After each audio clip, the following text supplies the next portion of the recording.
Hi friends, केम छो? તમે બધા મજામાં છો ને? મજામાં હશો ને?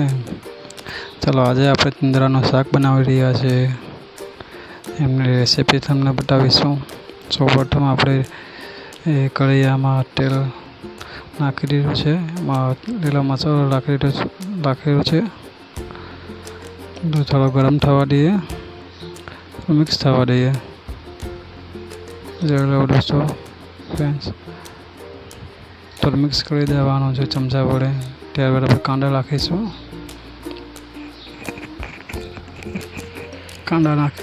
કાંદા થોડા મિક્સ કરી દઈશું. જોઈ લો દોસ્તો, હવે મિક્સ કરવાનું છે. મિક્સ થઈ ગયું. ત્યારબાદ આપણા તીંદોરા નાખવાના છે. જોઈ લો, તીંદોરા બધા નાખી દઈશું. બરાબરથી કાપીને પેલે વાડકામાં, મોટા વાડકામાં મૂકેલા હતા પાણીમાં. તો થોડા નરમ રહે એ હિસાબે રાખી મૂકેલા હતા. પછી દોસ્તો આ તો મિક્સ કરી દેવાનું છે પાછું. જોઈ દોસ્તો, હવે આપણે મસાલો નાખીશું. હવે ધાણા જીરું, પહેલાં સૌપ્રથમ ધાણા જીરું નાખીએ. ત્યારબાદ આપણે મરચું પાવડર નાખીશું.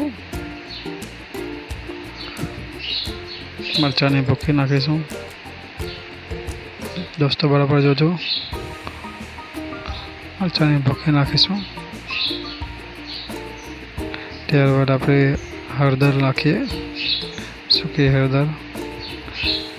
મિક્સ કરીએ થોડું. હવે મીઠું નાખીશું, સ્વાદ પ્રમાણે મીઠું થોડું નાખી દઈશું. ત્યારબાદ મિક્સ કરી દેવાનું છે. બરાબર મિક્સ કરજો, મસાલો બરાબર મિક્સ થઈ જાય. તમારી વાઈફ બનાવી રહી છે તીંદરાનું શાક મસ્ત. તમે બી ટ્રાય કરજો, બનાવજો. રેસીપીને સરસ લાગશે. રેસીપી જોઈને બનાવજો, જરૂરથી બનાવજો. દોસ્તો, આ વિડીયો ગમ્યો હોય તમને તો સબસ્ક્રાઈબ અને લાઈક કરજો. પ્લીઝ લાઈક ને સબસ્ક્રાઈબ કરજો, જેથી અમે નવા નવા વિડીયો મૂકીશું તમારા માટે. જો દોસ્તો, થોડું પાણી નાખીને થોડું ઢાંકી દઈશું થોડા ટાઈમ માટે. થોડા ટાઈમ પછી ચેક કરી જોવાનું કે થઈ ગયા છે કે નહીં થયું.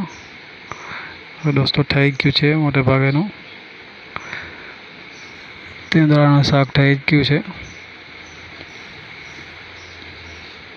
થોડો ગેસ મીડિયમ રાખીશું તો જલ્દી ફટાફટ થઈ જશે. તો ફ્લેમ થોડો મીડિયમ રાખવાનો ગેસનો. તો દોસ્તો મસ્ત કલર આવી ગયો છે.